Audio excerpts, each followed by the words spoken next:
Welcome back to Within Tolerance, a podcast for machinists by a machinist. I'm your host, Dylan Jackson from Protean Machining, and this week I'm joined by Josh Hacko of Nicholas Hacko Watchmaker. Welcome, Josh. Thank you very much for having me on. I really appreciate your time and everyone who's listening's time. Thanks. Of course.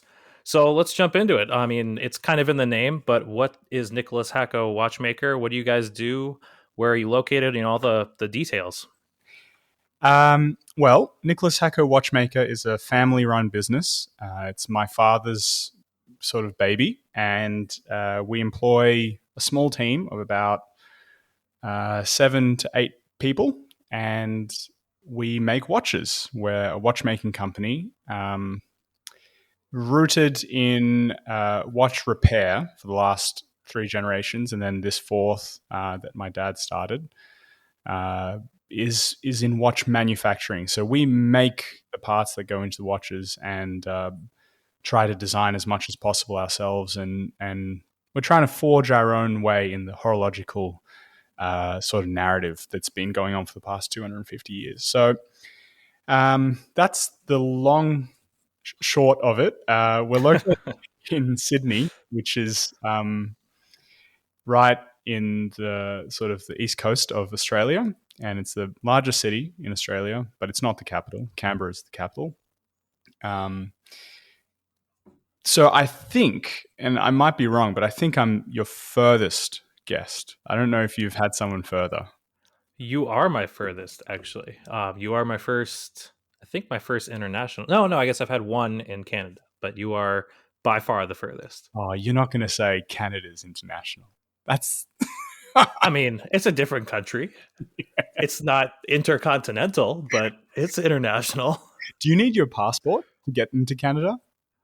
I don't think I'm allowed at all right now, Oh, but I do. Yeah, we need you need something to cross the border, at okay. least a border card. Wow.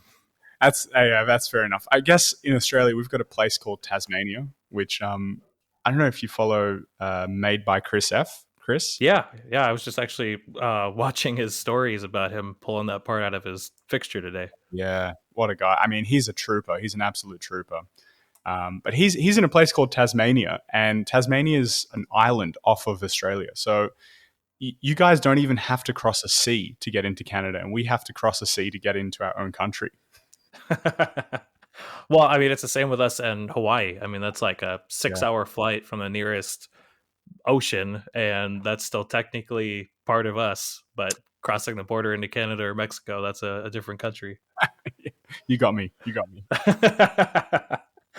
So, what kind of machinery do you have? You said that you guys are trying to bring making of the watch in house, so all the components and things like that. What kind of machinery have you guys acquired to do that goal? It's quite comprehensive, and that's mainly to do with the fact that a lot of these parts have, I guess, initial operations. So watchmakers call it fabrication in Switzerland. The fabrication of the parts is what we'd say is like the milling and the turning, the wire EDM, and those sort of things. And then you have a whole nother set of processes that often eclipse the first initial fabrication, which is the polishing, the plating, the anodization, the bead blasting, things like that really make the parts pretty. But you have this sort of third category, which is second, third, fifth, 10th operations that are related to function. So we, have rolling burnishing machines, not necessarily roller burnishing machines, but these third category machines are extremely specific. So things like gear hobbing, for example. And what that meant was that we had to get all these different machines from mainly Switzerland and Germany, but some from Japan, to try to make these parts in their entirety. So generally, most of our parts start off in our milling machine. So we have a Kern Pyramid Nano, and they move along the chain often into the wire EDM. So we have a Makino U32J, which is a sort of like AMG version of their U3 machine. And then after the wire EDM, they generally are in a semi-finished or functional finished state where we can assemble and maybe press some pins in and things like that before we go into polishing and all the rest. And then the small cylindrical parts, so we're talking about screws, pinions, they're sort of like axles. If you think about a car axle, the pinion is sort of like that. Um, Stems, which are it's sort of the biggest part in the watch. It's what connects the crown to the rest of the movement. Those sort of parts, they start off in the Citizen R04 or in the Schoblin 102 that we have. So that's a manual lathe, and the Citizen R04 is a sliding headstock 4 millimeter Swiss machine. Awesome. Yeah, I know that we were just talking before we started recording, and when I first found out about you was through NYC CNC's tour of your shop, and like I feel like that tour really, at least in the instant machinist community, kind of brought Kern to the zeitgeist. Like I had never heard of it, and then they're talking about how insanely accurate this machine is, and then it started proliferating through Instagram, and Grimsmo got one and all that. So it's really cool to see how insanely accurate all of your machinery is. Yeah, I look.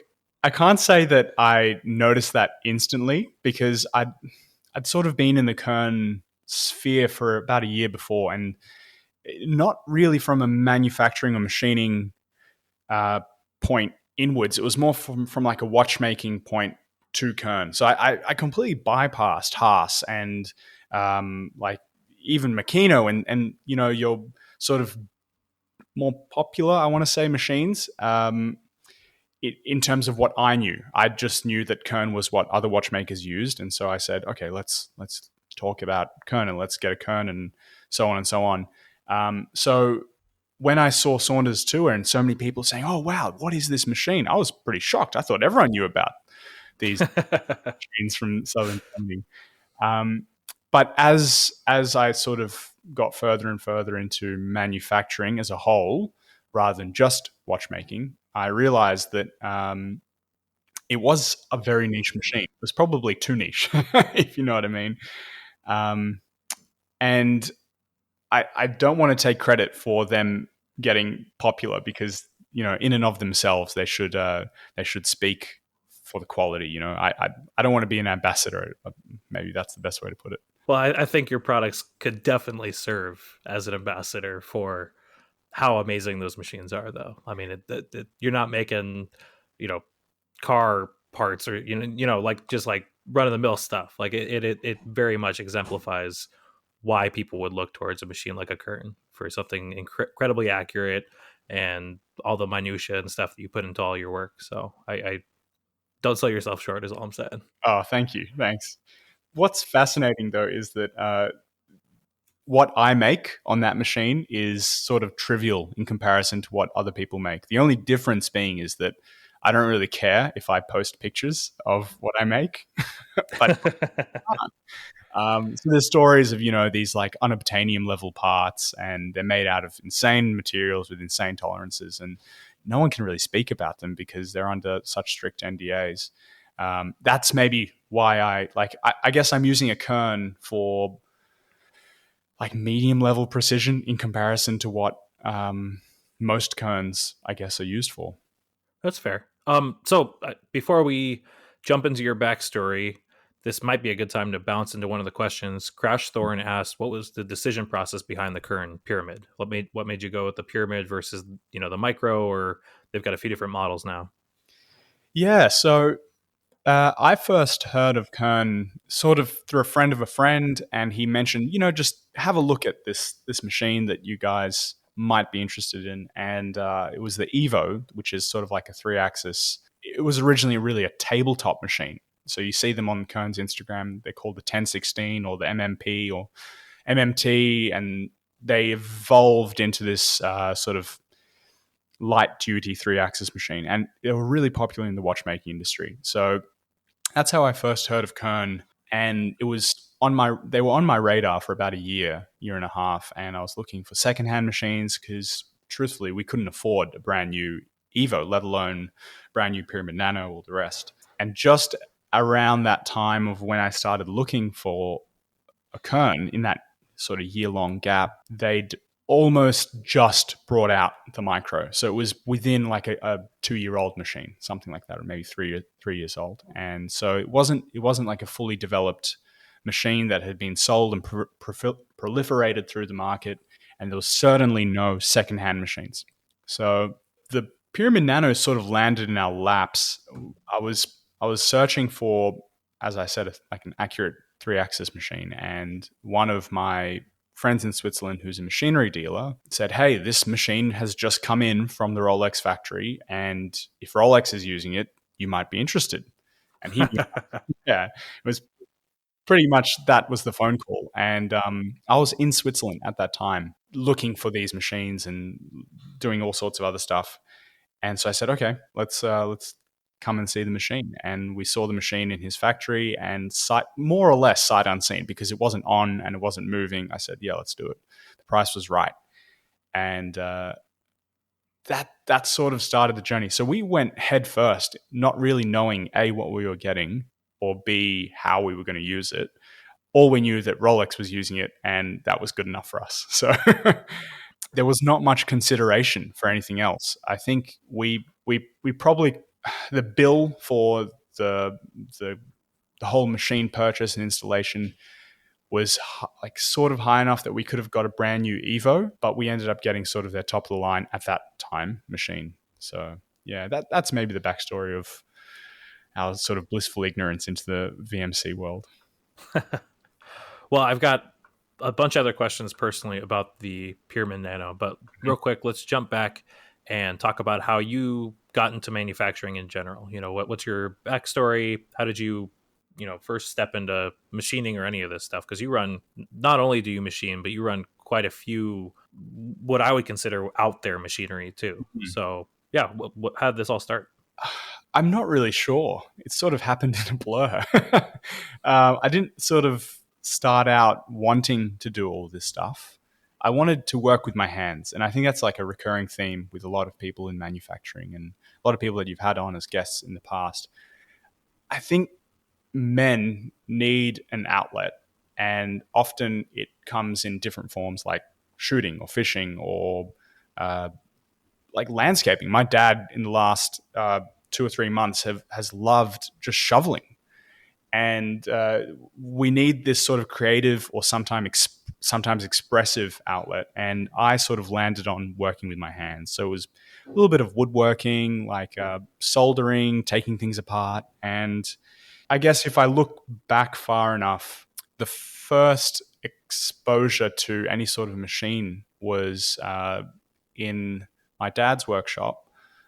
I was probably maybe 7 or 8 years old or something like that, going to his workshop after school, and he had a Myford ML7. And I didn't know that it was a Myford ML7, which is like a manual lathe. It's like Mm-hmm. English manual lathe. I didn't know that it was a lathe or who made it or whatever. I just saw it as this sort of like scary almost machine. If you can imagine a 7-year-old looking up to like a 900 millimeter or even a meter high desk, so it's higher than they are. This Myford was just kind of towering over me, and I said, "Wow, what does it do? What does it make?" And I'd see Dad, sort of tinkering behind it and like making some stuff. And he didn't really use it very much either. I think he got it from an estate auction, and he knew that clockmakers sort of used it. And he said, "Oh, well, I might have a use for it." And I'm sure he did. But I also remember it moving from his workshop to our garage at one point. And that was right around the time where I started getting into like woodworking. I didn't really care about metal. I was, fascinated about different wood grains. I played guitar, so I was like, "Oh, let's make a guitar and out of wood and all that sort of stuff." And I thought, well, I don't have a wood turning lathe. Those are pretty cool. I'll just turn wood on this Myford. And that that like, I don't know, 50-year-old machine just became a wood turning lathe, and got clogged up with all sorts of wood chips, which is probably not that bad for the machine, but it got very dirty. And it just sort of faded off in the distance as the journey went on. But I guess the real kick came when I was in my first year of uni, and Dad had started getting more and more serious about his watch brand and said, well, let's make something. How hard can it be to make something? It's just a watch. Um, and we were all, not just him, but we were all very naive to think that. And sort of 6 years later, maybe, yeah, 5 or 6 years later, here we are. So there's lots of sort of nooks and crannies in that journey, but it started out of necessity. I think we had a project, and the project was to make a watch. And so we said, oh, what do we need? What do we need to learn? What do we need to make? What do we need to figure out? And yeah, that's where we are now. Awesome. So, for anybody who doesn't follow you on Instagram, first of all, your Instagram is Nicholas Hacko Watch. But one thing that I've always appreciated and kind of gleaned both from your Instagram and your podcast now, Precision Microcast with Adam, is that you have a very scientific way of looking at machining. So, what did you go to uni for? I went as a mechanical engineer. So Okay. we started our sort of like workshop project right around the same time as I started uni. And I did 1 year of arts school, which I'm not sure what the equivalent is in the US, but it's not fine arts, which is drawing and all the rest. It's more like humanities. So there was sociology and like legal studies, and I was studying European history. That was fascinating for me. But I quickly realized that I don't know how to write an essay very well. So um, I just sort of gave up on that really quickly. And about 9 months in, I said, oh, what am I going to do? And I just started mechanical engineering. I had like my grades were good enough to get in. So I said, well, what's the worst that could happen? I was smart enough to get in. Surely it's the rest is easy. But so I sort of blundered my way through mechanical engineering. I got to the third out of the fourth year, and that's when things got really serious um, in the workshop. There was one point, actually, I distinctly remember this now that we're talking about it, but I've sort of blocked it out of my mind. We were moving the kern from the port where it came by boat to our factory, which is probably like 25 kilometers away. But it's through the city. So we hired the riggers, and the riggers came, and that was the same day. Oh, and sorry, rather, it was a day before my final set of exams for that year. And Jeez. I was so stressed, and like I'm trying to coordinate this whole thing, and I've never moved a machine ever.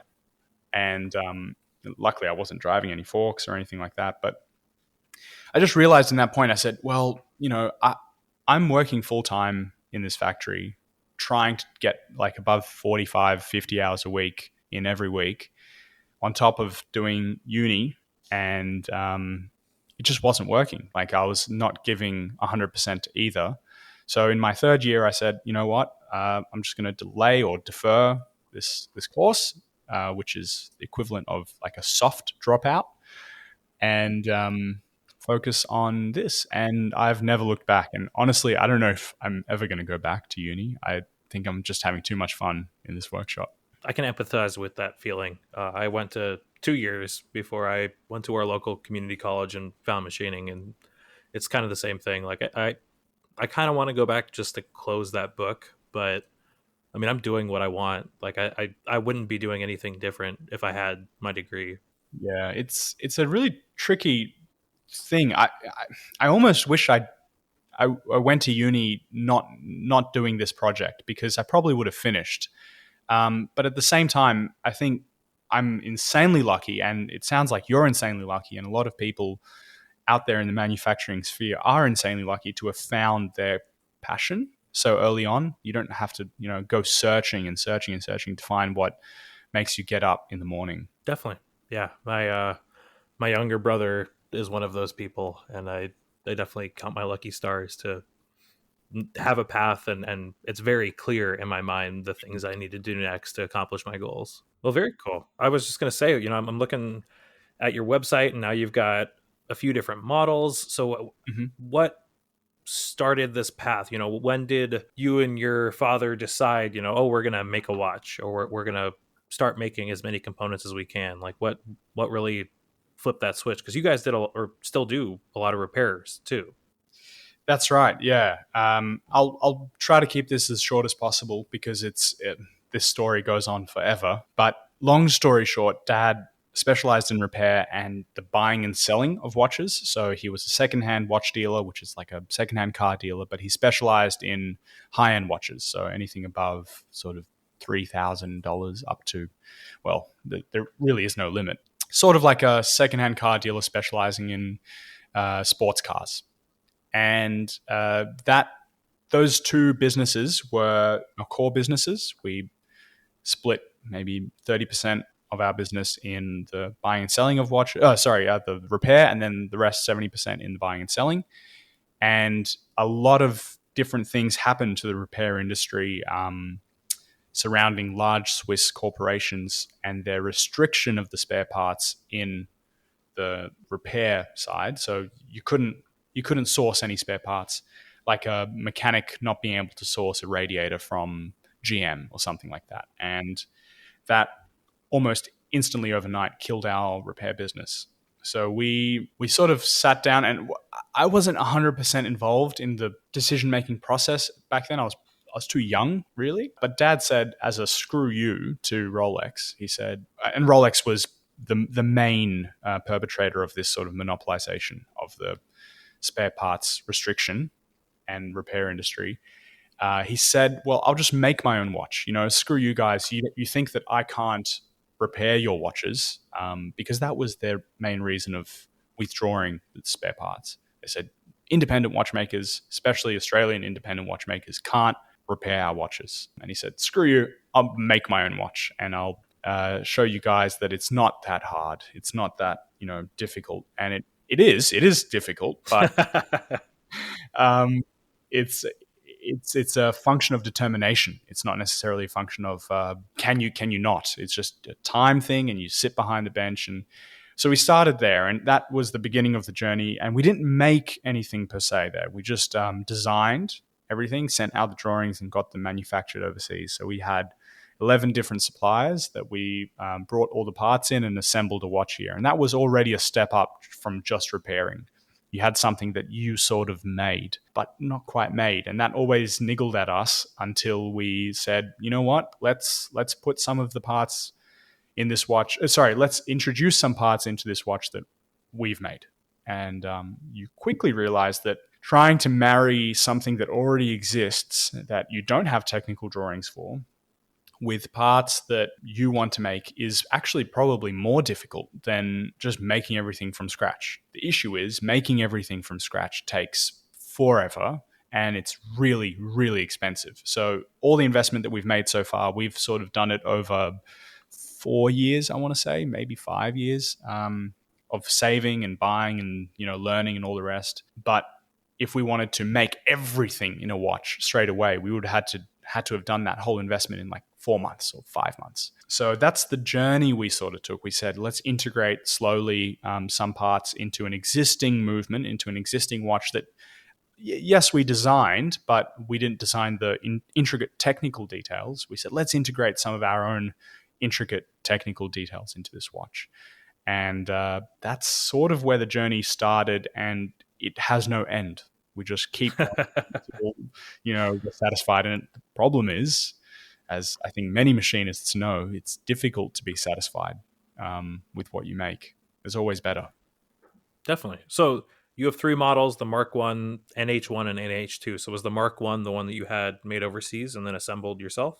That's right. It was actually the second watch we did that with. The first watch was called Rebelde, which is Spanish for rebel, and it tied in with our whole like rebellion story. And we still have a few of those watches left. We sometimes put them on our Instagram and our website, but we've stopped making them per se. So whatever stock we have are usually sort of refurbished watches that we either buy back from our customers and so on. So we sold about 600 of those, the Rebelde.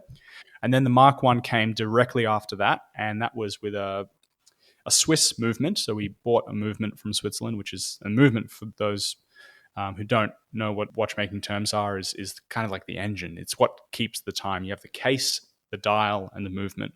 So we had the case, dial, and movement all made overseas. The movement was Swiss. The case was from, I believe, from Taiwan, and the dial was made in Germany. So we had those come in and assembled. And at the same time, we were selling and developing the Mark One.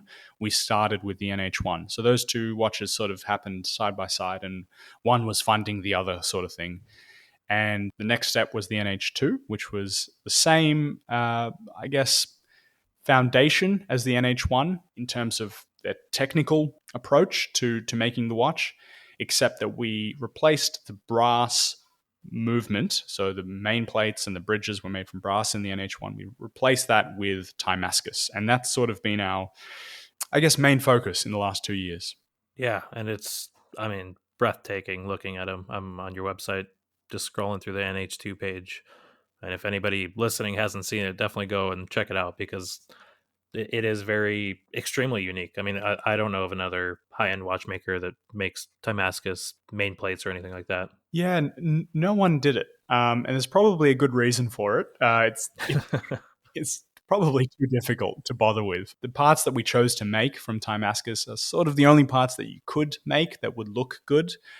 But the issue was that the main plates and the bridges, they have a lot of tight tolerances tied into them. And making tight tolerance stuff out of Timascus is just a nightmare. And no one's done it that I know of.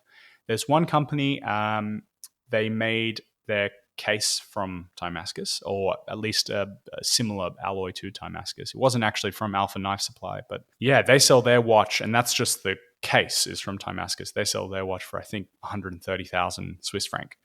So yeah, it's a different league. We're not even trying to compete with them. They're in their own sort of bubble. But the, I guess that shows the difficulty of working in that material. Well, and I love your, I don't know if it's your design philosophy or just how they've come out, but I love that the front of the NH2 is very much just watch. Like it doesn't take away from the face or anything. And it's only when you flip over the back, it seems like that's where the special sauce can be seen. Yeah, that was a design philosophy. I think it's always been a core value for us to have a watch that's legible, that you can read easily. They're fairly large watches. They're 44 to 45 millimeters in diameter, which is quite a large watch. And so the legibility was the main aspect there. And so if you made a dial from Timascus, it would be impossible to read.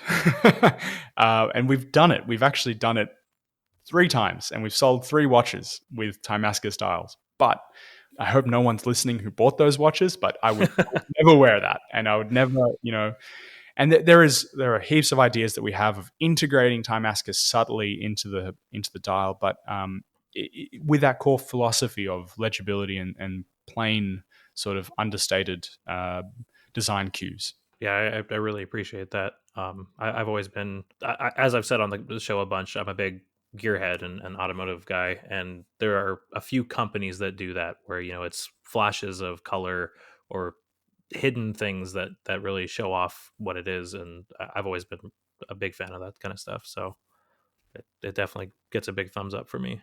Maybe it's like a sleeper watch. We have like a Yeah. 2J in, you know, uh, we have these things called Holden Barinas, which is like a tiny hatchback. Exactly. Yeah, exactly. I mean, nobody would know that there's such beauty underneath it unless you take off the watch. So it's really cool. Thank you. Appreciate it. Yeah. So we've got a bunch of questions. Let's jump into them and talk about work holding and watchmaking and all the fun stuff. The first one from Samuel Vance. He said, what are your thoughts on an Iroha chuck compared to other 0-point systems, fifth axis, rock clock, laying, things like that? Mm-hmm. Any tips for using them? That was his first question. So your Pyramid Nano has that built in. Mm-hmm. Do you have a pallet pool in that, or is it manually changing those out? Manually changing is what we have. You can get the Pyramid Nano with a pallet pool. It's actually really cool. They don't market this well enough. The pallet system that you can get is actually integral to the machine on the Pyramid Nano. I know they do that with the Micro, but the issue usually with the pallet changing is that when you make things on these pyramid nano machines, if you're trying to really chase the micron, you have to do a lot of manual work in setting up and checking and verification of your work holding and all the rest. So it's exceptionally difficult to get lights out production and pallet pool sort of production for those ultra precise parts. And a lot of these pyramid nanos are sold with the intention of making these ultra precise parts. But yeah, anyway, I digress. The Aroa is really good. That's all I can say. I've never had any problems with it. They are susceptible to problems, but only all the same problems that other zero clamp or 0 point clamping systems have. And so that's contamination, any sort of burrs, any sort of issues with oil leaking into the internal clamping and unclamping mechanisms. If you run water-based coolant, rust, those sort of things affect Aroa, but they also affect 3R and fifth axis stuff. So the one biggest, it's hard because I've never actually used the fifth axis stuff. It's only what I've, interacted with online and seen at trade shows and stuff. But the one big thing that differentiates the fifth axis stuff to Aroa and 3R, and I sort of group them in the same category because they're both really, really good, is that they hold a much tighter positional accuracy for the unclamping and clamping. So with all of the Aroa stuff in the ITS range, which is their sort of flagship range, they have a recentering or clamp and unclamp accuracy of less than 2 micron, which is just about a tenth. And Oh, wow. with the fifth axis stuff, that's not really the case. I think last time I looked, it's a bit more than a tenth, maybe 3 or 4 tenths. You'd have to double check, but that's the main differentiator. And the reason why those systems are so accurate is because they're designed as really erosion systems. So you take an electrode, you put it into a 3-axis machine or a 5-axis machine, and you cut your electrode from copper or from graphite, and you take that same electrode in the Aroa pallet and you put it into a RAM EDM, and you don't have to do any offsets, you don't have to do any touch-offs, you know exactly what that part is. And so that sort of transferred into more general machining applications, which is let's put a vise on this pallet. Let's put a whole fixture on this pallet for holding individual parts. Let's put this and that and the other. And let's have 3 machines that are all mills, one with a really strong spindle that will rough out all the material. And let's put an Aroa on that and Aroa on something like a Kern or a Yazda or whatever with a high speed spindle that will just do the finishing. And you can do that with the fifth axis stuff, but it's sort of maybe the difference between like tool making and general machining. There is like a step up, and that's the most evident, I think, in Hermann Schmidt's squaring block. So they have a 3R system made by GF or GF Machining Solutions. Mm-hmm. They rotate in 90-degree increments on their grinder. So they've got the chuck that's sort of angled upwards, and they've got a pallet that interfaces with the chuck and that you can rotate axially every 90 degrees. And so they use that as a squaring fixture. So you grind one part of the part in, you rotate it 90 degrees, and you grind the other part without changing, the machine setup or anything like that. And they say we can hold, I'm making something up, but like let's say a micron over 100 millimeters in terms of squareness. And you couldn't do that with a fifth axis system because the rotational accuracy on the indexing on the every 90 degrees is just not there because the system's not designed for that sort of application. Yeah, I think I want to say fifth axis is 3/10 repeatability and Lang is 2, but they're also designed significantly different because I think like the 3R, those are all carbide seats too, aren't they? I think so. I think the 3R does have like carbide feet, or at least they're very hard. Again, I'm not 100% sure. And that's also, I guess, a big factor. Like the grip strength and the pull down strength does go down on those systems. Like a fifth axis rock lock, I think would have an order of magnitude more hold down strength. So you can really hog out on it. But the equivalent Aroa, especially in terms of the price, the equivalent Aroa would not. So speaking of that, like what kind of work holding do you have? Do you make all of these different parts? I'm guessing that most of them are not conducive to just normal vice work holding. So, Yeah, you can. I guess a lot of the old school watchmakers, when they use manual machines, tend to use a lot of vices, but you quickly run into problems with that when you want to do production. Vices tend to bow the material, and we're making things out of really thin sheets. So even if it's a 3 millimeter thin, blank of brass, as soon as you put any side pressure on it, just bows. And if you're trying to hold like really tight flatness tolerances, you can't use that method. So there's a lot of super glue. Uh, hmm. that's like a huge work holding trick, and a lot of super glue fixtures. So we there's I mean the very classic and popular now Saunders sort of like tape work holding trick, where you tape and then super glue between two layers of tape, but you have too much play, I guess, in between the two layers of tape and the glue, and then coolant gets in, and so on and so on. So we tend to super glue directly to the material. So we have a brass or aluminium or sometimes even steel blank with a grid pattern in it, and you put super glue in to the onto the part or into the glue grooves. You sort of, I want to say, like rotate the part or slide it along those two flat surfaces, the bottom side of the part as well as the top side of the grooved fixture, and you make sure that it's seating nicely. And what happens is that the part itself pushes all the glue into the grooves, and so you have a really intimate contact between one flat surface of the fixture and the other flat surface of the blank. And the glue is doing the work from within the channel. So it's actually holding the part from the 0.5 millimeter or 1 millimeter groove that you've just grooved in, rather than it being in between the part and the fixture. And so that's how you can maintain these really, really tight tolerances on flatness. And you don't exert very much stress into the material by clamping and so on. So that tends to be the main way we at least do the first operation for a lot of the parts. Okay, yeah, I want to say I was looking through your Instagram and you posted some of these fixtures not too long ago. Yeah, all the time. Well, cool. Okay, and then that kind of, I guess, answers his second question, which was how do you manage material deformation and warping due to machining stresses? So it sounds like you use positive hold down, like super glue or something like that, to prevent some of that. And how else do you manage that? Are you flipping parts back and forth, annealing parts? What do you do to make sure that you're not warping out after removing some of the material? With brass, you can anneal it. So I think it's about 300 degrees for it depends on how big the part is, but at least an hour or 2 hours. And that tends to draw out a lot of the internal stresses. So brass actually becomes a very stable material to work with. With Timascus, it's nearly impossible to anneal it.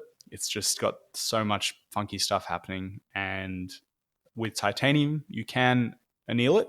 I've had a lot of success doing a very similar sort of process to brass. But in general, what you want to do is just exert as little clamping force as possible. So getting the material as flat as possible, and mating it to a really flat surface, either through vacuum or through super glue, is really really important. And we make a couple of parts in like a window fixture in the 5 axis, so you can flip the C axis 180 degrees and approach both sides of the part.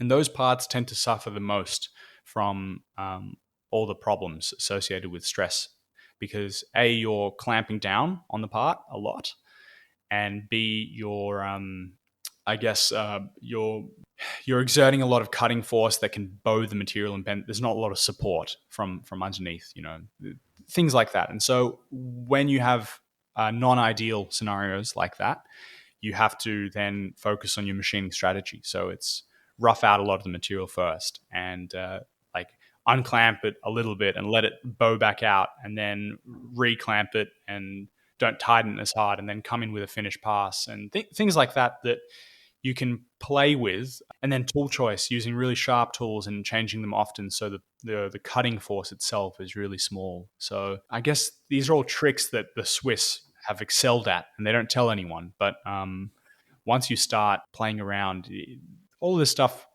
comes to you slowly. So you're probably relearning a lot of these lessons too, because you just got a surface grinder recently, didn't you?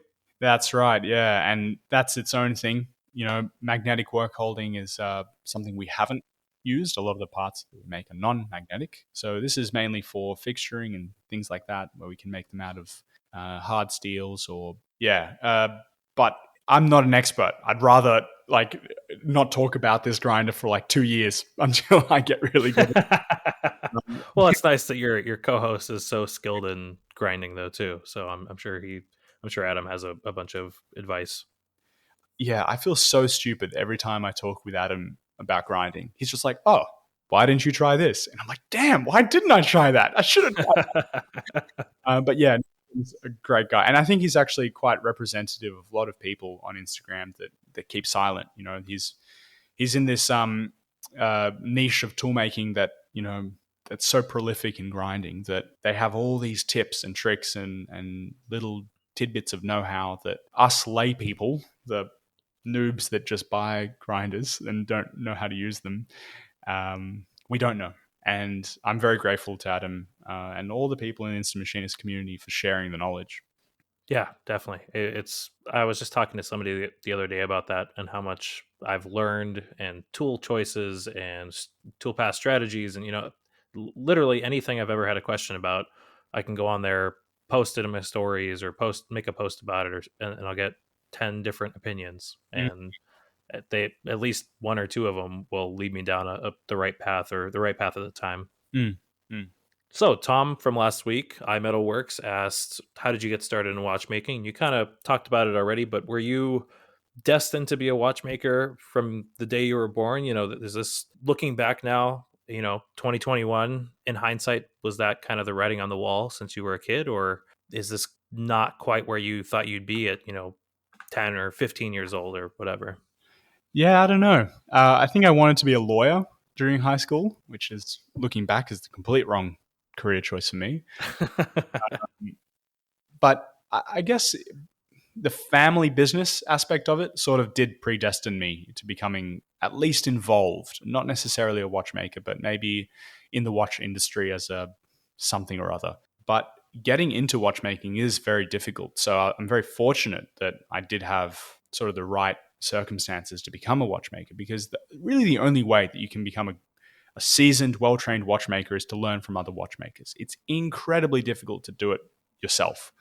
And there's people who are trying, and it's just really slow. So going to watchmaking school is a great start, but more important than that is finding a watchmaker to apprentice under and to learn from either. And now, which is the best thing about the 21st century is that we can do it online. You can apprentice online by just talking to people, and it's not an official apprenticeship by any stretch of the imagination. You still need to be there in the factory in the workshop, looking at these watchmakers to see how they work.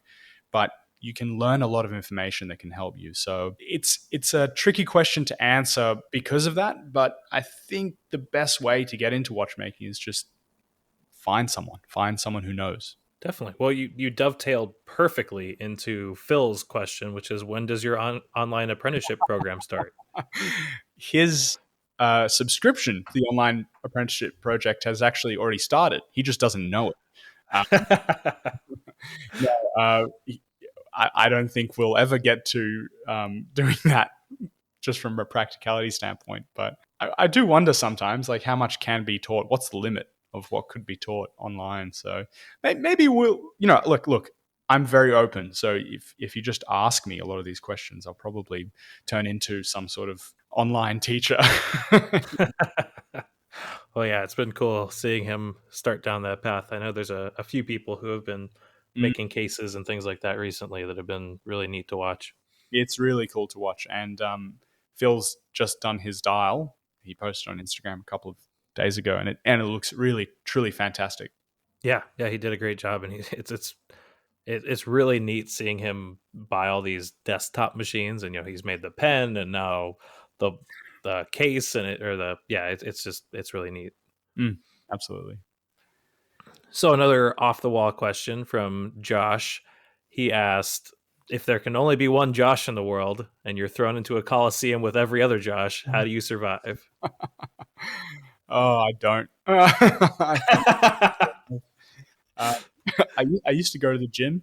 Now I don't, so I don't have any physical traits that'll help me survive against other Joshes. Oh, so we also got a few comments about your own podcast.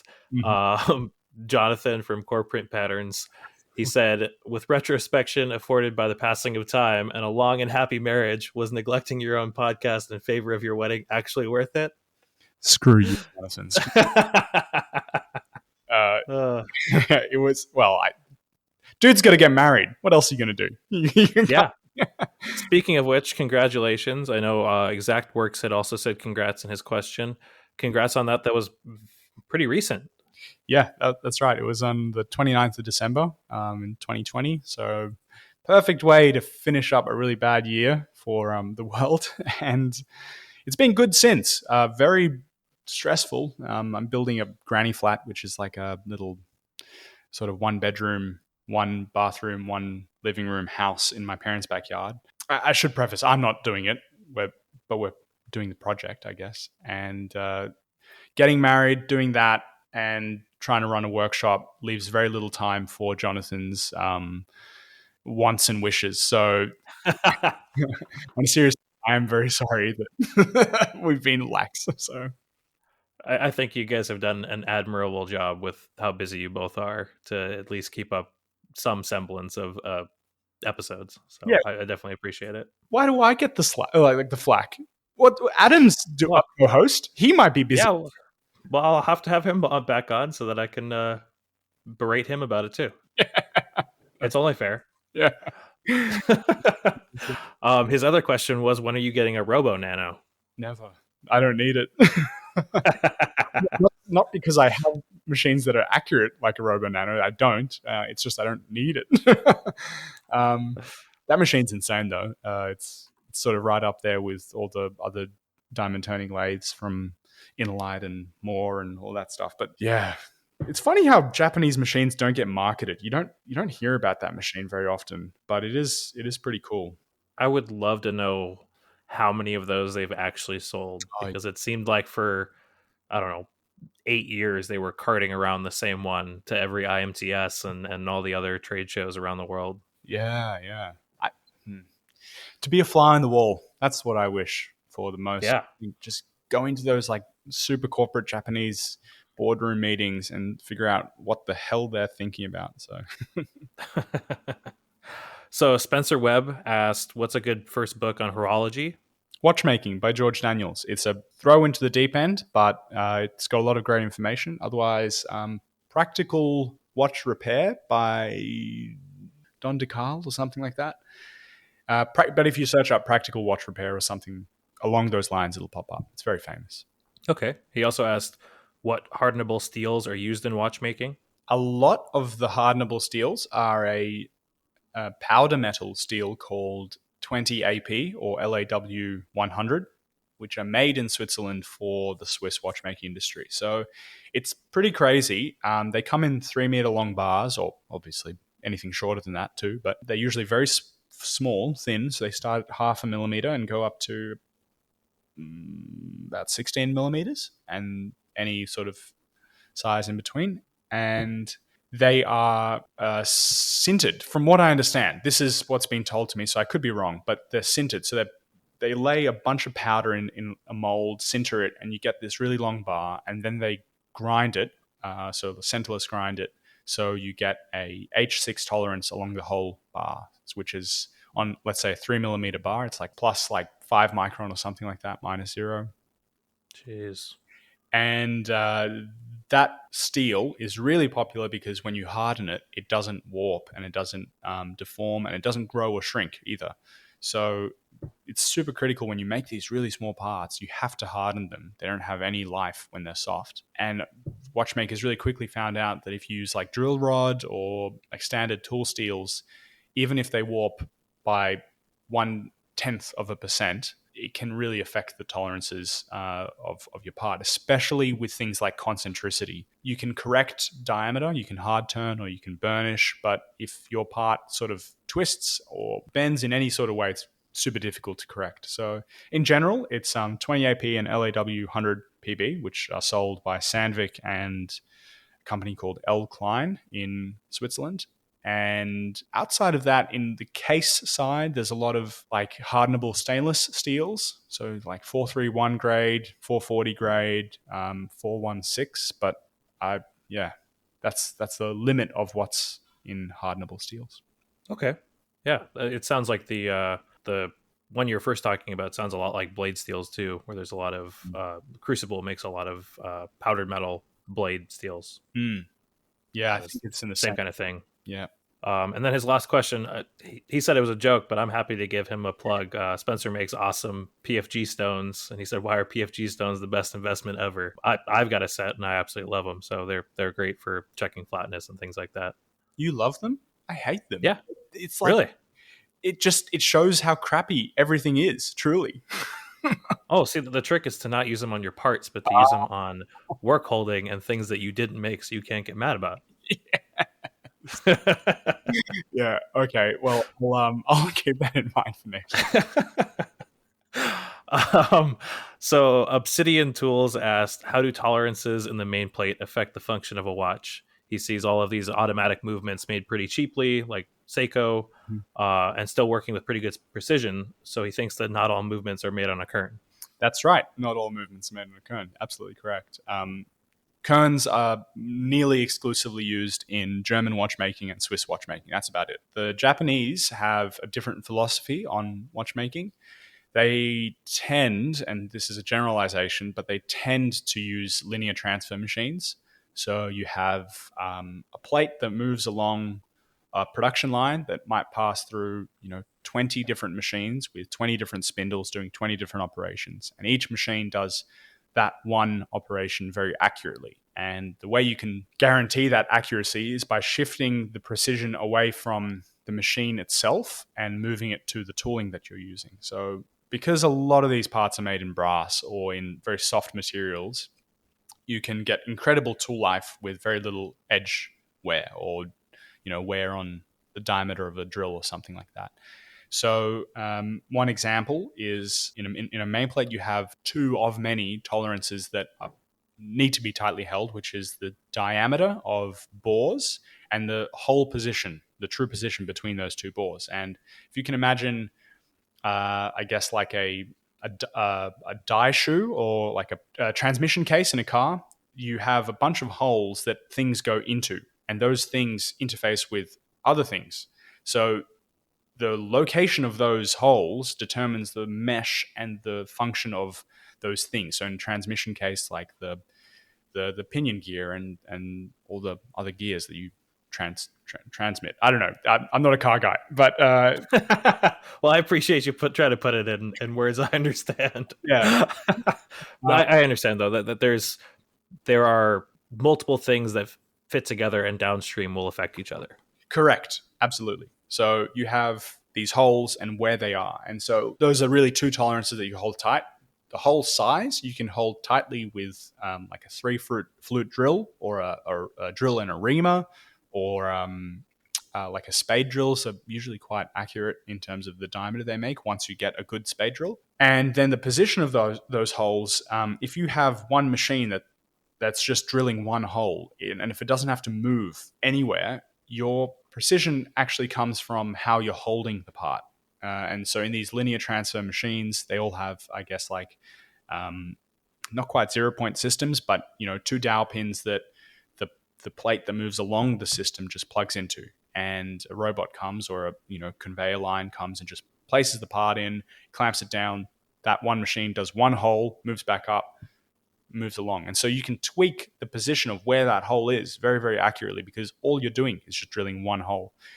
So that's a really roundabout way of saying because of the volume that Japanese watches are made in, they can justify the investment in these very high accuracy single operation machines that are sort of turned into production lines. Massive downside there is that you lose all your flexibility. To change over from one part to another is nearly impossible. So what they have is multiple of these lines doing multiple parts. And With our strategy, it's slightly different. We make lots of different parts that all have to be accurate. And the reason for that is that, and I might go in too deep than what I was planning to initially in answering this question, but interchangeability drives the accuracy behind a lot of these watch parts. You can actually make one watch, one movement reasonably easily. I don't want to say very easily, but reasonably easily, because you can sit there on the bench and sort of tweak things in. You can file little like dowel pins or choose dowel pins that fit that exact hole and things like that. And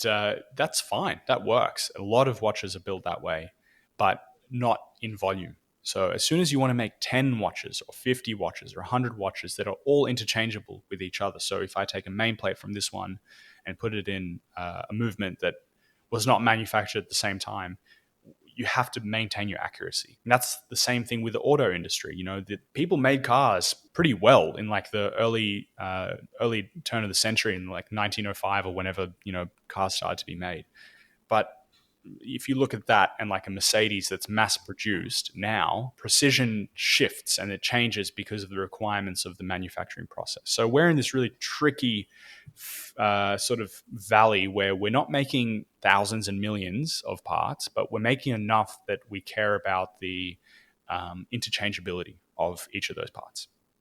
Totally. Well, and especially since the whole reason you went down this road anyway was lack of availability of parts, it makes sense that you would want to future proof your watches against repair and things like that. Yeah, absolutely. Yeah. That's really cool. So, and for anybody who wants to know more about the linear transfer machines, I believe it was what, 2 or 3 episodes you guys kind of went on a deep dive on your podcast about them, right? Yes, yeah, we did.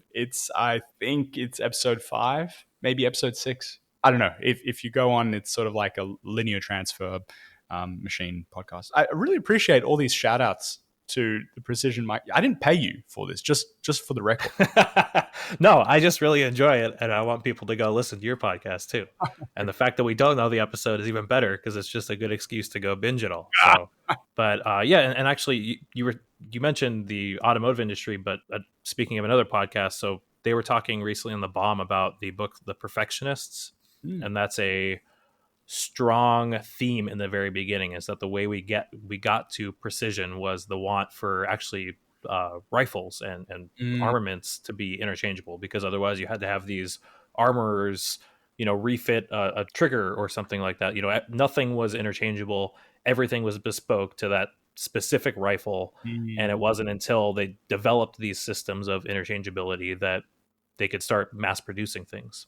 Yeah, that's really cool, and it reminds me of the like all the early manufacturing giants that we sort of grow on. Like we're really so lucky that we can just have a brother or have a a citizen or something like that that can make the same part multiple times and it's reasonably accurate. Like honestly, insanely accurate when you think about what these guys 100 years ago were trying to achieve. It may end up actually being next month's book club book, because I really enjoy it, and it's just super cool hearing all these stories because they go through the development of like the Whitworth thread and like thread form in general of what we know today, and micrometers and all of these measuring equipment, because they didn't have any of that back then. And so you're totally right. Like we have built on hundreds of years of precision to be where we are today. So cool. So Ty over at T5 Manufacturing asked, well, actually, his first 2 questions kind of go hand in hand. He says, does working with small parts like that give you headaches? It certainly would give him some. And then also, what is the most difficult part you've made? Yes, it does give me headaches, but it's usually like because you're focusing so much with your eyes and you're trying to use loops, and we've got microscopes, but sometimes it's not so convenient. So I get headaches, but not from the difficulty of the part necessarily, although that is another reason. It's just eye strain more than anything else. But the most difficult part was probably the Timascus nameplate. And it took us so many goes to get it right. That's what was so difficult about it. And I think the way we ended up doing it is probably the only way that you could do it in a production setting. Maybe you could, split it up into a couple more operations, but like the machining strategy of, for those who didn't follow intimately, and I didn't really publish it too much on Instagram, but we, if you've made it this far in the podcast, I think you're privy to some information. But uh, we originally made the Timascus main plate from the bar stock that Alpha Knife Supply makes, and it's like a flat bar that's maybe in between like 2.5 and 4 millimeters thick, about 60 millimeters wide, and let's say 100 millimeters, 200 millimeters long. And you cut these blanks into little squares, and then you try to manipulate the material to make the part within the square, and then cut the part out of the square, and then you've got your part. The issue with that is those bars, because they're sort of like hammered and twisted and bent and all the rest, and going through all these heat cycles, you can't get them flat. It's nearly impossible. And with the main plate, more so than the bridges, you have to you have to keep the part flat. So what we did was we went to Alpha Knife Supply, Chuck, I believe his name was, and I didn't deal with him. That's why I don't know his name. Dad dealt with him, but he said, "Can we make bar stock and like round bar in the diameter that we need? So instead of having a square sort of puck, we have a round puck." And the idea would be, so if you can generate a round bar of Timascus with a really nice pattern still, we could slice it off like a salami slicer, if you can imagine in deli, Mm-hmm. into these thin sheets, thin discs, and then hopefully the hope is that there's way less internal stress because you're working down the grain of the material, sort of like in a tree trunk. If you cut it radially, all the grain is sort of going axially, and the idea is you'd get less stress. And so we did that, and it ended up working amazingly. So we didn't have to do any heat annealing or try to even do heat annealing.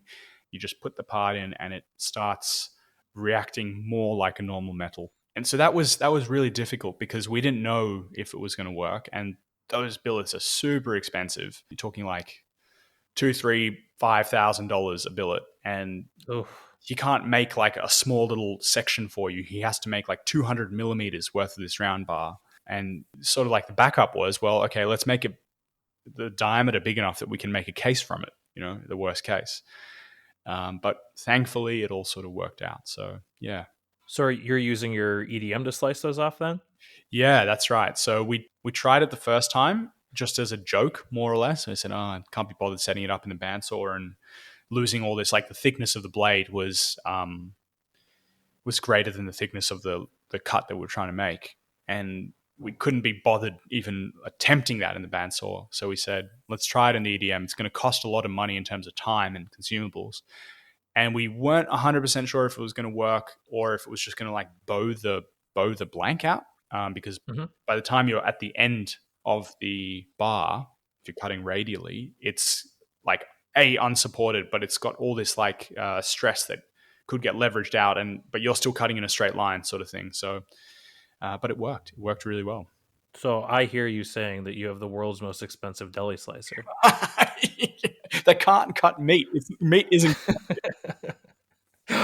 That's really cool though. That is really really cool that you guys figured that out. And I guess I should have known because you were actually using the Timascus name, but I didn't realize that you guys were getting it from Alpha Knife Supply. Yeah, he's a cool guy. He's a really cool guy. So you talked about time slicing it off. T5 also asked, how do you go about pricing a product such as a watch where, labor is such a large percentage of the cost to manufacture? Yeah, that's a tough question because it gets really like a lot of brands don't like talking about this because you really quickly get into like, why does luxury cost? Why would you even want to spend money at all? And all these sort of existential questions that are associated with luxury goods. And I'll give a really short answer. Like the time that we take to make the watch and the R&D cost and the material cost are the three main cost drivers for the watch. And then the fourth is the profit. So I'll be really open. Like these watches that we're currently making that are sort of dancing between 8,000 and 15,000 Australian dollars. So multiply that by like 0.7 and you get US. We're making like nearly nothing on them in terms of hourly rates and like R&D costs and all these sort of things. We're coming out on top, but we're sort of amortizing a massive R&D cost with a small amount of watches. And the reason why we're doing that is sort of to put our name out there in the watchmaking community more than to try to push units. We have other products that support our business and our industry, industrial efforts. And we're not so concerned about every dollar we make on the Timascus watches. In saying that, in my personal opinion, I think watches are incredibly overpriced for what they are. They're just timekeeping instruments. They're just things with a bunch of hands on them. But I'm also a mechanically minded person that doesn't have a lot of taste. So if you to someone who's into like really nice vintage Porsches or into art at an art gallery or like high end speakers, that's like another sort of slightly snake oily business. Those people will tell you, well, it's about the craftsmanship and the artistic value and the rarity and scarcity and so things like that, which if I do take a step back from my slightly cynical approach to luxury goods, that does make sense. We made 23 Timascus watches so far, and there's only 23 out there in the world. So if you want one, either you have to find someone who will sell it to you or come to me. So it's a difficult question to answer because of the personal and subjective nature of what value comes from. But I'd like to think that our cost is justified by the mechanical nature of the product. And so how long does it take to polish a pinion? Well, it takes, 2 hours. So how much is my hourly rate? Well, if I'm charging like, $50 an hour, I'm making only slightly more than an apprentice plumber. And I'd like to think that I'm got a higher level of I guess manual dexterity than someone who's plastic welding two PVC tubes together. So look, that sounds really wanky, and I don't want to come across as that way, but that's the only way to sort of answer that question. And I think that with emotional items like that, a lot of it is what the market bears for that kind of item too. Like, is a Ferrari that costs $500,000 really 10 times the amount of work and cost of goods than a $50,000 car? Yeah. No, like it's partially, like you said, like that is the emotional price of something like that. Yeah, I struggle with this about every 2 or 3 months. I get into like a slightly blue episode where I'm just like, oh, why am I even doing this? Like, I'm not even helping anyone. But you quickly realize that it's actually driven by passion for me, not and for all these other watchmakers in the world. But I could say the same thing about that guy who's assembling the engine block in the Ferrari factory. He's probably doing it because he likes it. He likes doing it. Yeah. Well, and I mean, there's something to be said too about being the only manufactured watch in your country. Like Yeah. that's pretty cool. Like I mean, I don't know, I don't care who you are. That's a badge of honor right there. So like, yeah, you're not solving world hunger, but you know, I know personally, like if I was making something cool, like I don't have the capability of doing that anyway. So it's better that I serve the purpose that I clearly ought to do. Yeah. Well, thank you for your encouragement. I really appreciate it. Oh, of course. Yeah. All right. So, kind of on that whole timing pricing thing, It's a Jack asked, how long does it take to design and make a complete watch? So, for example, the NH2, when did you guys start designing that? We started designing the NH2 on top of the NH1 architecture, but we started in May 2018, and we released the first NH2 in I want to say July 2018, and then literally as soon as we started the release that first NH2, we started on the NH2.1, which is what we're currently sort of we've stopped production of the NH2 and we've moved to the NH2.1 for all future watches, and that took about another year and a half. So the reason behind that is that we moved more and more away from the initial starting DNA of the Swiss watch movement that we base our design on. So we base our design on an existing movement. The architecture, if you want to call it that, it comes from that existing movement. And with every iteration of every watch series, so like the NH1 to the NH2 to the NH2.1, we moved further and further away. And the further you move away, the harder it is to develop. So for the horology nerds out there, all like two of you, we made a click system that is completely unique for this type of architecture, for the 6498, 6497 architecture. We haven't seen anyone do it that way. And we didn't do it to be different. It was just that I liked doing it that way. So I said, okay, let's try it. And to get to that point took a lot of prototyping and R&D. And we made a lot of watches that sucked. They really didn't work. So we spent about a year, I want to say, in R&D and prototyping while making the NH1, the NH2 rather, in a slightly production mindset. So we'd make like 5 watches at a time and then sell those 5 and then move to the next 5 and so on. And then we reached watch number 21, I think, and we said, okay, NH2.1 from now on. And we have orders that we have very patient customers that are waiting for, but we've already started on the NH3. So, it's like this constant progression that, if you talk about a single watch, it might only take 3 or 4 weeks worth of work to make one watch, but so many things are going on in the background that it's not really fair to say, oh, it takes 3 weeks to make a watch. I mean, I think that's still a really good answer. Like that's an exceptional amount of time, for one product. So I think that definitely answers the question. So from our Within Tolerance Discord, Fedorovable, he asked, do you use any photo etching processes, or I guess acid etching processes to make any of these small parts? Never played with it.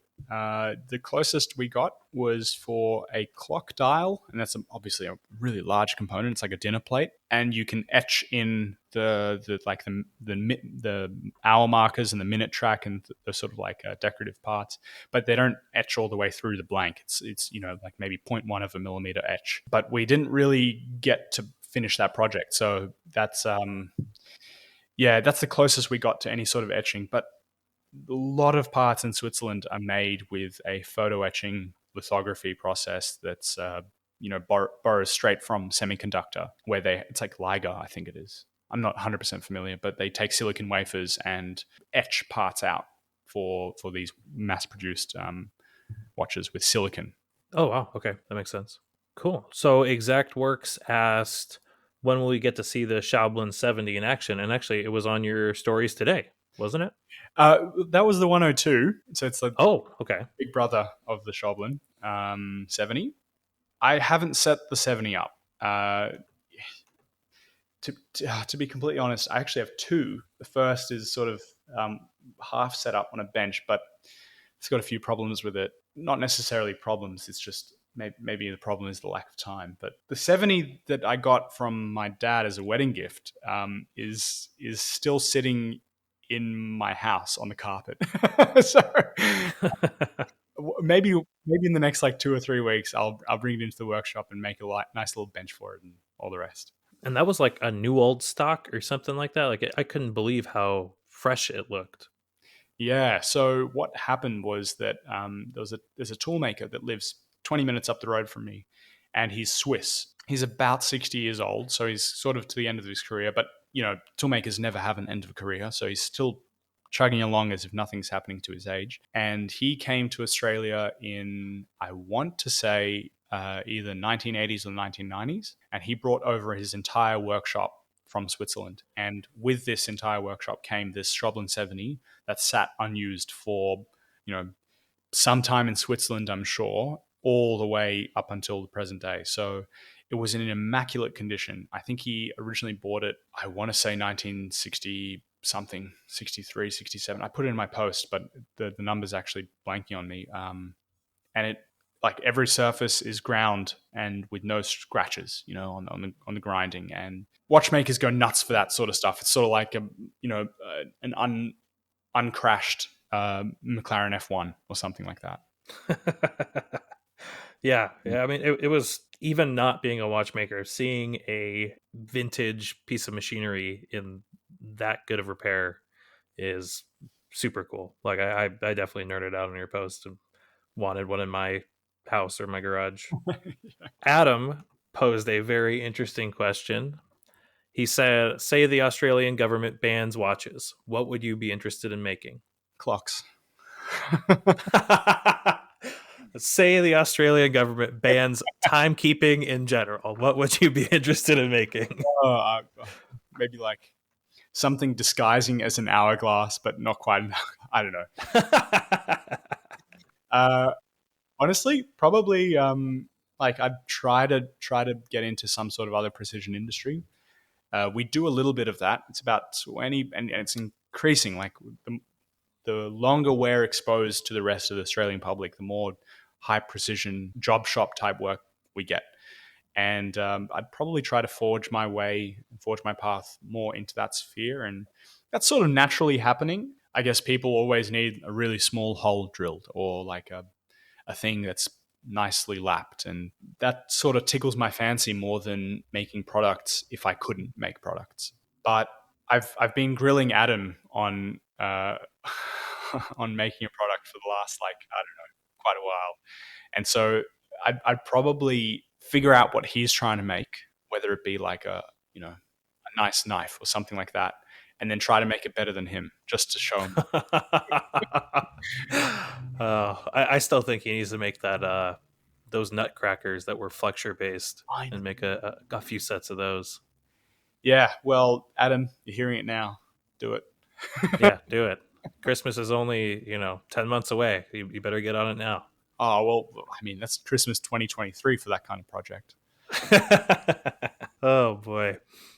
So Cyrus Lloyd asked, "What's your anodization process? Look for the Timascus." And then there's quite a bit into it besides just anodize. There's also etch and all of that. So and I guess you also have to mirror polish everything on top of that. So how does that all come together? How much finishing are you doing?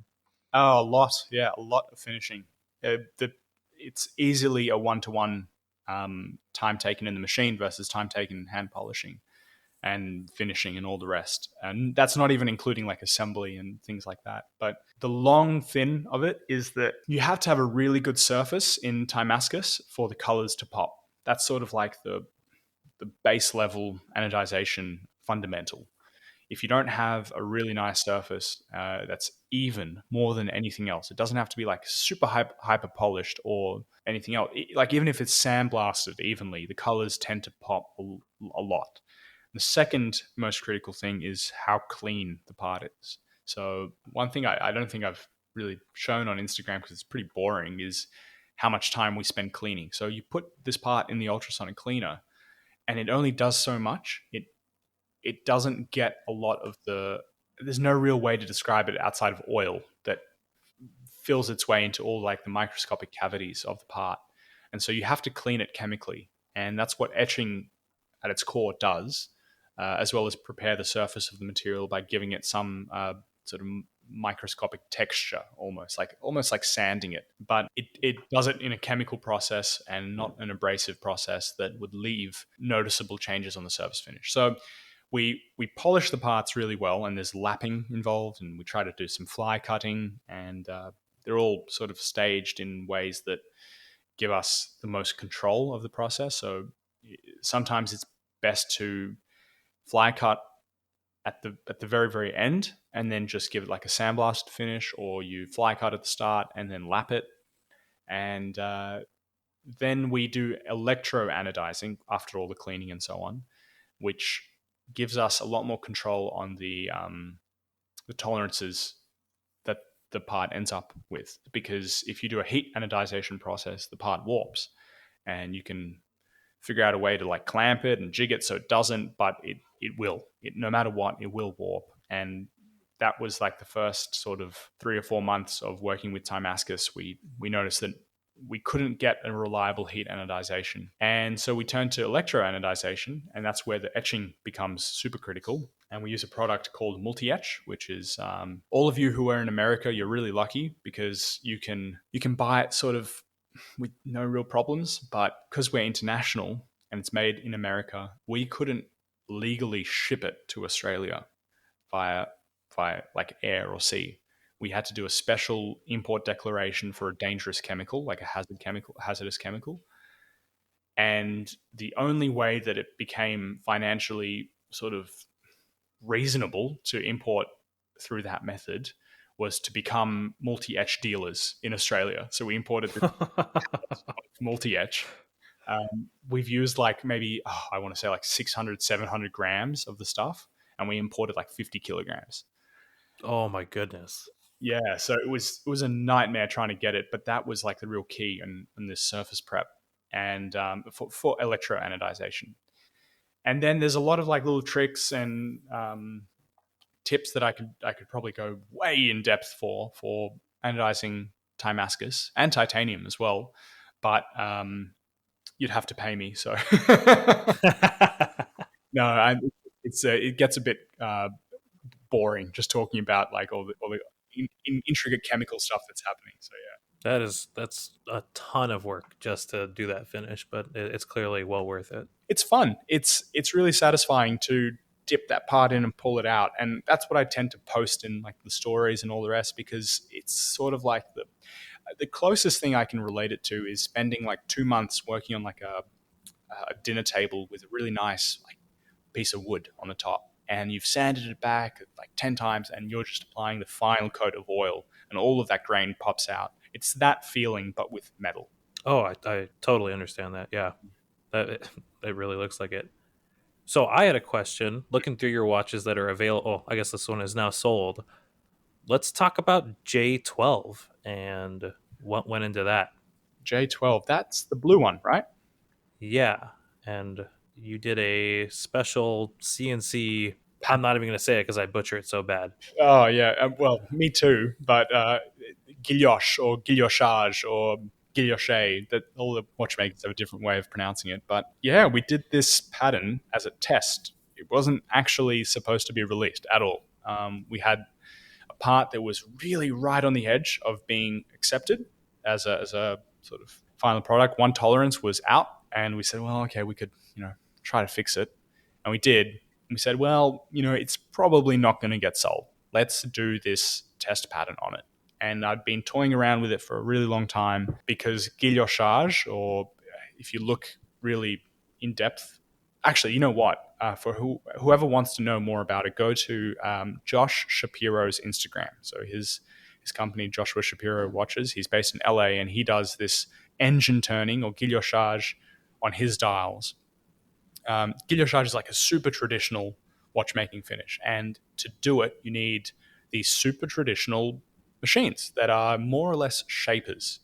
So you have a fixed blade and or well, turning tool or whatever you want to use, and a moving workpiece. And if you can imagine like a shaper facing off or shaping off a flat surface, if you introduce an undulation to the tool or to the workpiece, you will get a pattern. And the part, like if the blade's oscillating up and down, you will get a pattern with like a nice like up and down finish. I don't know how to explain it other than that, but He's got a couple of videos. I think that was a perfect yeah, reference. So yeah, go check him out. JN Shapiro Watches on Instagram. He's got a few different videos and a bunch of different examples of it. But yes, exactly. So watch that, come back to the podcast. And what I was trying to do was to achieve that same finish or a very similar finish with a CNC machine. The biggest issue is you have a rotational tool versus a static tool. And the static tool, you can have like a perfect finish down in the channel of a V, for example. Whereas with like an engraving tool or something like that, your surface speed tends to zero down the very bottom of the channel if you're using like a V-bit engraving tool. So the challenge was, how do I get this to look good? And I did it the first time, and it turned out okay. Like I probably could have polished it by hand a little bit with like a buff wheel, but you would have lost the crispness of edges. And so I said, you know what, like let's just run it again. Let's see what happens. I tend not to do that, but I offset the tool like 10 micron down and did a finish pass, and it like popped. It really, really popped. And I was using like a dull tool that was, had gone through like production in titanium parts. And I said, okay, next thing I'm going to offset another 10 microns, put in a sharp tool and see what happens. And then J12 just popped out, and you got this like mirror finished. It's not really mirror finished if you look close enough, but what the hell is mirror finished guillochage. And when we anodized it, it looked even better. So we said, okay, let's just put it out in the market, and it like sold the next day, sort of thing. And so this was this was really, really cool for us because we had this like trick up our sleeves where we could say, okay, we can do this now without buying a Kill Your Charge machine and learning how to use that. So the next step is to translate that into more of a production watch, which is actually what we're working on right now. So the design that J12 has, and if you go on the website, it's in, I think, maybe the watches for sale as a previous watch. And you can sort of see it on Instagram if you scroll far enough back. But we want to take that design and put it into a more affordable watch and I guess do 50 of them or do 100 of them over 2 years. So that's the next step. We love that finish so much that we're going to make it accessible, I guess. It's super cool. It almost reminds me. I mean, it's tough to figure out what it is. Like all, it's such a tiny feature set that to me it almost looks like tiny fish scales in all of the pictures I've seen it in. Mm. Yeah. It So it's pretty impressive. Yeah, I think the depth of each channel is about 0.15 millimeters from memory. So you sort of look at it and it from like a perpendicular viewing angle, you can't really even see it. I mean, you can obviously see there's a pattern, like a knurl almost, but when you put it up on an angle, like a really shallow viewing angle, you see one side of those flanks just pop out like a mirror, and so you then see what it actually is. Wow, that's impressive. So how do you come up with these themes for your watches too? Because all of the ones on your, or for the NH2 series at least on your website, have a very particular theme. Yeah, as I said earlier in the podcast, I don't have very much taste. I have three pairs of clothes that I rotate. Okay, multiples of those three different styles of clothes, but I just wear that stuff. And I don't have a fancy car, and I don't like. My wife is an artist, and I try to understand what she talks about. And I know when something looks nice that she's made, and when something isn't, and I know when to keep my mouth shut when she talks about it. I don't have a lot of innate creativity that I can put into these watches. So what ends up happening is that I find technical things that I like. So if it's really small engraving, I find that really cool. I say, well, how can I incorporate that into a watch and try to make something that looks good? Or if it's, I want to play with some small diameter tools. Well, how can I make like a little embossed feature where everything else is milled away and it looks like it's almost been RAM EDM? Or, this anodization process is really cool. What happens if I crank the voltage up to 120 volts? And what happens if I do this etching process afterwards and this and that and all the rest? So the natural progression to these like technical explorations is what we see in the NH2 and the NH2.1 watches. It's they're all accidents. They're all happy accidents that come out, and you can sort of fine tune an accident to get a certain result as well. So we say, okay, we know that 100 volts gives us like a little more of a green color in the Timascus anodization process. What about if we did, 30 volts and then etched it again and then pushed it up to 70 volts and then etched it a third time and so on and so on. And you can, once you know the basics, you can say, okay, well, we ended up with blue. Let's aim for purple. Let's aim for yellow, and so on and so on. Okay. So like what was the inspiration behind your monochromatic one? That's a good one. So that watch, and thankfully it's sold because it's not a very if I told this story to the person buying it, I'm not sure if he would have bought it. But what ended up happening was that we made this set, and so it's the main plate, the bridge, and the balance cock. And we made this set, and we anodized it this one color, and it didn't look good. It was, something was off, and I couldn't really fix it. So I just said, okay, I'm going to etch it back, get rid of all the color, and I put it in the etching solution, and I walked away and forgot about it for about 4 minutes. And that's enough time for all the color to be stripped off, the surface finish to be like completely cratered. And I said, oh my goodness, I've screwed up the part. It's got like 50 hours of work in it. What am I going to do? And thankfully, everything had been like machined to the undersize portion of the tolerance. And when the etching process sort of ate away the material, it etched to the top end of the tolerance, but nothing was out. So I said, oh, wow, okay, this is workable. And so we just assembled it and gave it like a little bit of fine detailing to accentuate the monochromatic nature of the watch. And it ended up with this sort of like moon crater look, because all the little Timascus grain pieces, they were like little rosebuds, I guess, and with this finish, they looked like moon craters. And that's how the watch turned out. But obviously, I told the customer that it was, inspirational and artistic and all the rest. So, it, Right. Well, and you picked a name of a prominent comet, yeah, and yeah. that I got it. to be completely transparent, I didn't do the marketing behind that. Dad did, and granted, he's a businessman more than anything else. So he sold the watch very very easily. Well, that is super cool. I very much, as a technician and business owner, appreciate experimenting, and that's how you found these cool combinations. So Mm. that's pretty cool. So we have now reached the new things. What are you guys doing? I was surprised at the beginning when you said you guys have 7 or 8 people now, because I know, wasn't it just 3 or 4 of you a few years ago? That's right. Yeah, we've grown our team because we run so many parallel businesses. We've got the buying and selling of watches. We've got the repair side. We've got the manufacturing side. We've got the subcontract manufacturing. We sell watchmaking tools to the Australian watch market. We have a lot of people that sort of focus in on certain areas of the business. So, for example, when we take an apprentice on, they get taught how to repair watches. They get taught how to interact with customers who are buying watches, and then they get taught how to make watches. And then after 6 months, 12 months, 18 months, they figure out which one of those three they like, or there's four, they might try something else, and they focus in on it. So that's sort of our pathway for training people. We're really fortunate to have so many different channels and avenues that we can not force people, but like usher people down. Aside from that, we're always looking for more people. So that's something new. Probably in the next couple of weeks, we're going to put like an ad out on Instagram and everywhere else for someone to work in the machining side of the business. Unfortunately, we're sort of stuck in between Corona as well as the Australian government being really picky of who they give visas to for apprenticeships or even for full-time employment. So at this stage, we can only employ local people, which is fine. Sorry, Phil.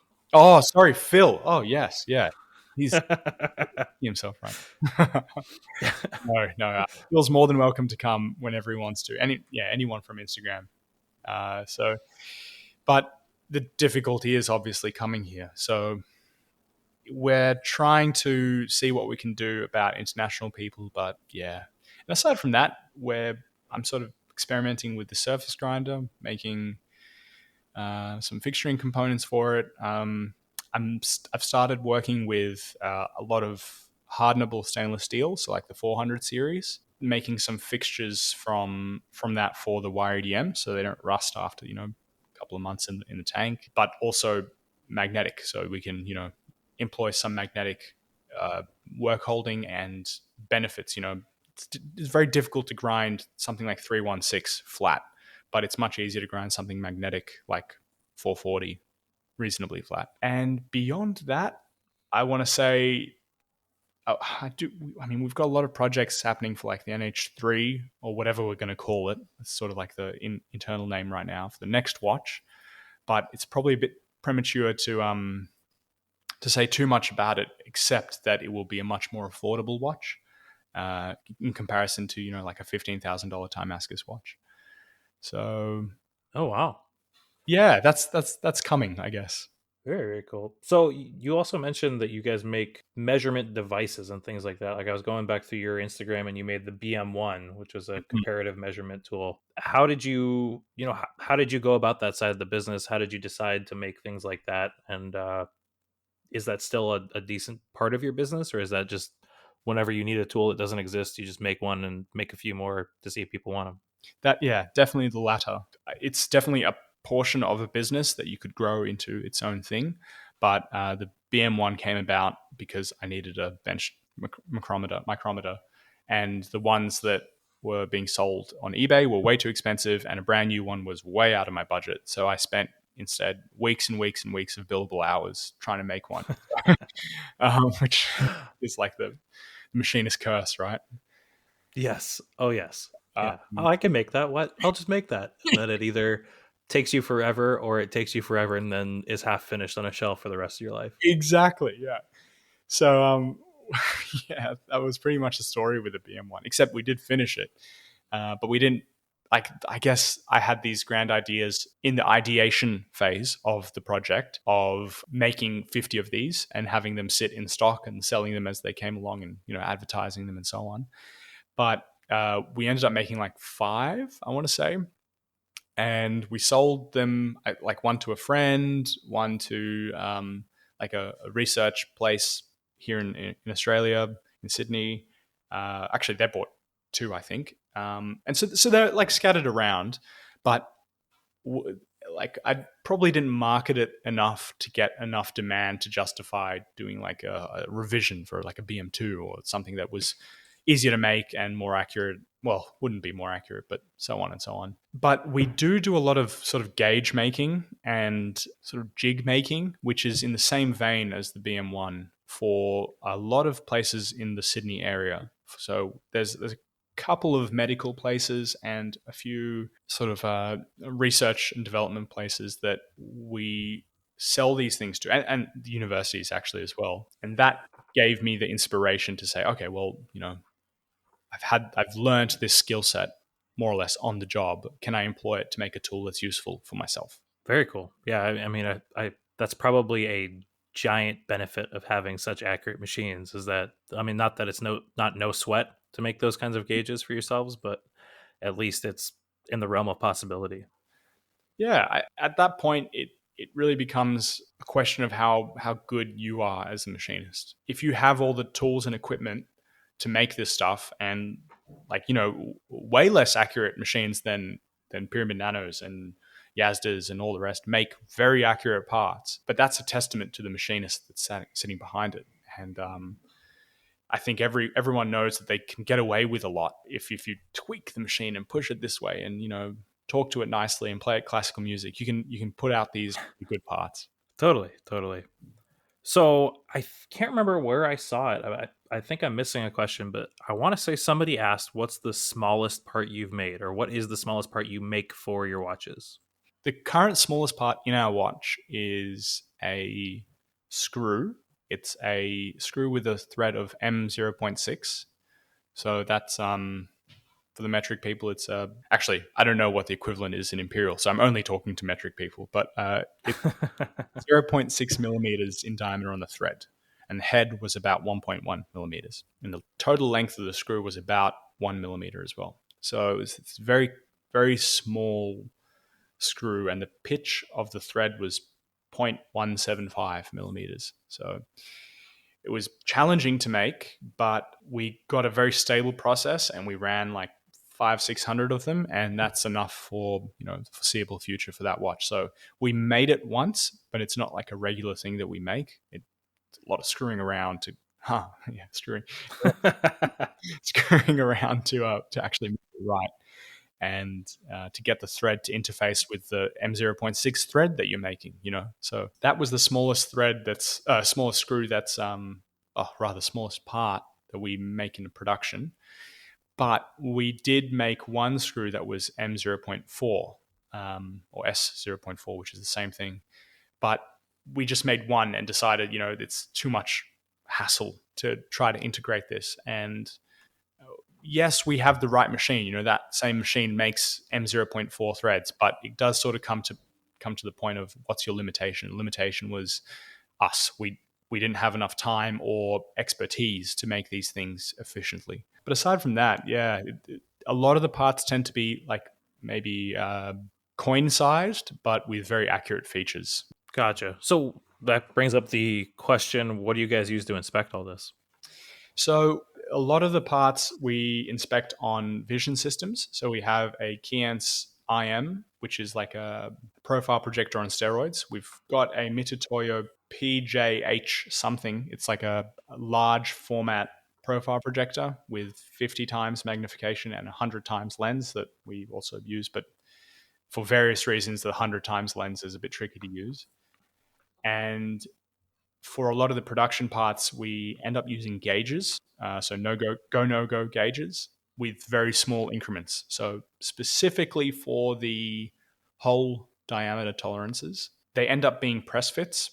So if you know what your nominal size is of the thing that you're press fitting in, you can use a gauge that's slightly under that size to test if that will become a press fit with like like a pin more or less, and then you test with an oversize and it shouldn't fit in and so on.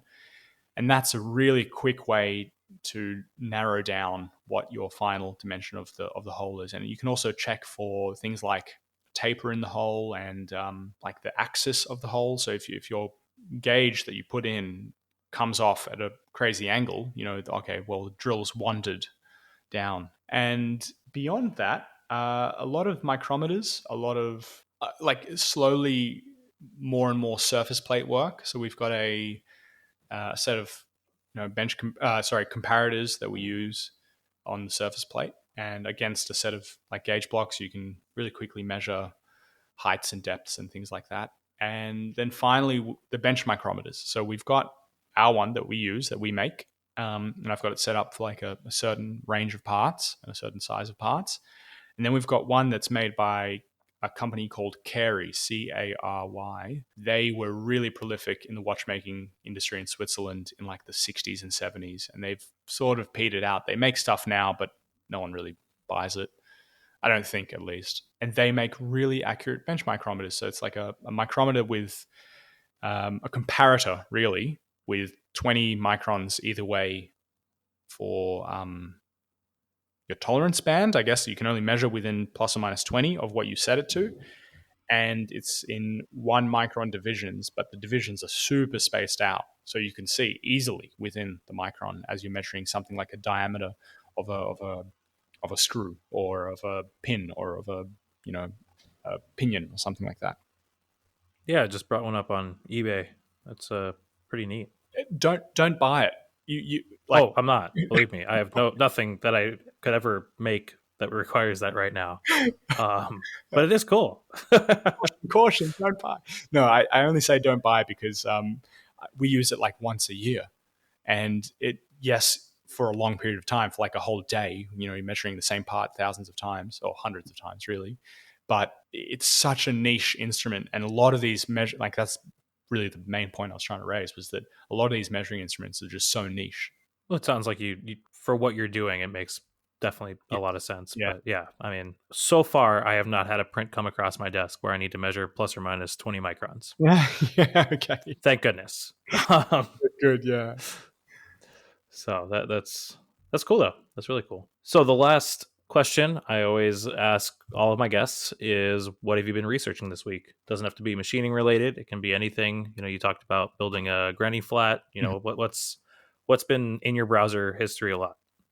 The granny flat. That's been my focus these past like 2 or 3 days. We're at a stage in the whole building project where we've got the floor in. So last week I was doing everything about the floor. I was like gluing these floorboards down and trying to get them level and straight, which was actually really challenging. You're working to millimeter tolerances, which is completely different to what I do on a day job. But I'd say because of my lack of knowledge of how floorboards even work and how wood bends and twists, it was orders of magnitude more difficult. But this week I've been learning about cutting kitchens. So one of my cousins he's got a flatbed CNC router that he does cut like kitchen cabinets and cabinetry on, but he doesn't know how to use it completely.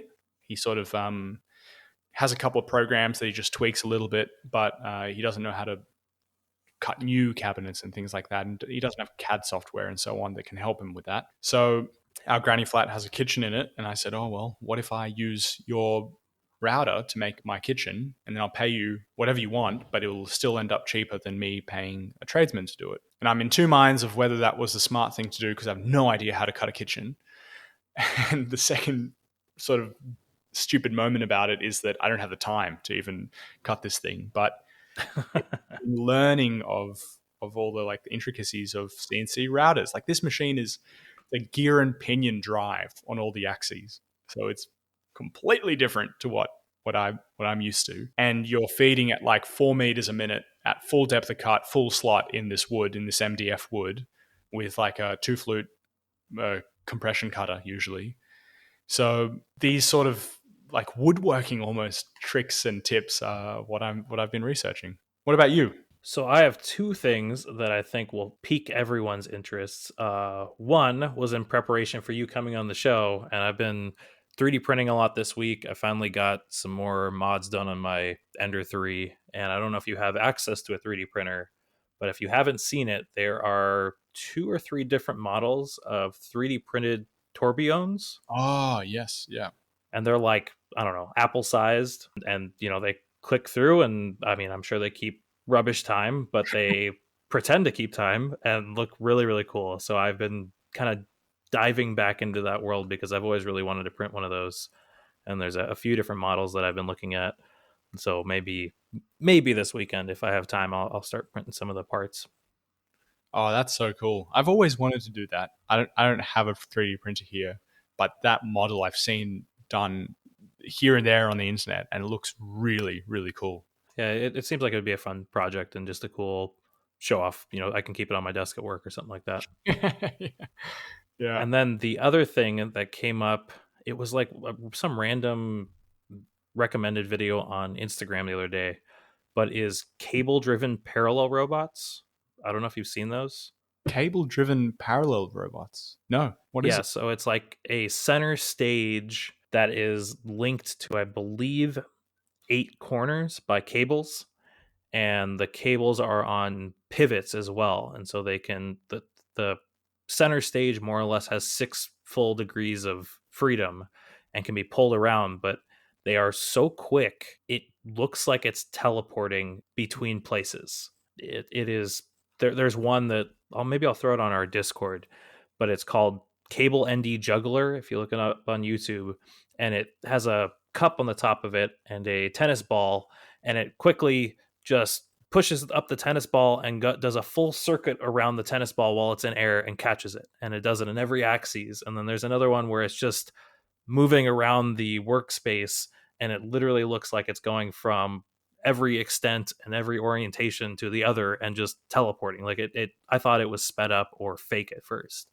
And the more I've looked into it, I guess this is a research robot kind of path right now that's going on. I guess for the last 3 or 4 years, but my guess is that they're probably going to end up in pick and place machines Mm, because they're just so incredibly quick, but mm. it doesn't seem like they have all that much of a payload.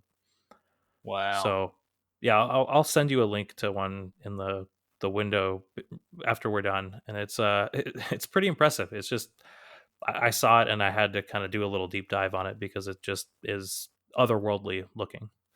But can it take a full depth cut in mild steel and do that like One day, yeah, one day. maybe?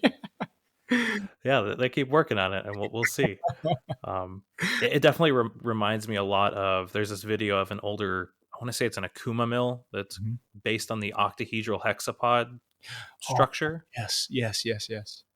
and so the way this moves is very similar, except instead of servos with shafts, it's cables. Mm. I always wondered, do you reckon they commercially sold that machine ever? I have found a few articles that mention them bringing it to like IMTS. Oh, okay. So I imagine that there might be one or two of these out in the wild somewhere, but I really have always wanted to kind of talk to somebody about why they disappeared. I mean, I would imagine it's the complexity and the Mm, cost of building them. It's mm, what, 2 or 3 pairs of servos, so 6 servos to do 5 axes. mm. But still, they just seems like such an interesting and relatively rigid way to do a pivoting head 5 axis. Yeah, I mean, that's so far out of my wheelhouse that I wouldn't even know how to comment on it, but it just looks so cool. Like those videos that you see of those machines are just insane. Yeah, yeah, it is. It's really bananas.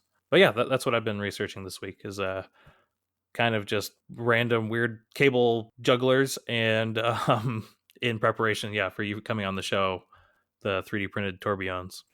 Oh, well, I appreciate the research that you did. That's very, very kind of you to do. It's come up probably once a year in my life. I'm like, oh, I should print that. Oh, I should print that. And then I was like, oh, I've got Josh on the show. I should definitely talk about that with him. Oh, excellent. Well, again, thank you so much for taking the time to come on the show. It's been a pleasure having you on and getting to talk to you about everything. Thank you so much for having me, and thank you for everyone listening. And thank you. Actually, I should thank you on behalf of everyone for creating this content. I know I mentioned this to you just before we started recording, but like, there's been so many moments in the workshop where I've put your podcasts on, and it's made the menial task that I'm doing so much more enjoyable. And whether it's that or like a long drive somewhere, and I want to nerd out a bit with you and your guests, I'm just so thankful that that content exists. So appreciate it a lot. Definitely. I feel the same way about you and Adam. I love getting to geek out, especially because you guys do really deep dives on the most boutique CNCs out there or your processes or anything like that. I've learned, it seems like every episode I come away with a new hole to go down on the internet to find out about all things, linear transfer machines or something like that. So I appreciate it just as much. Thank you. Thanks. Well, thanks guys for listening. Have a great night.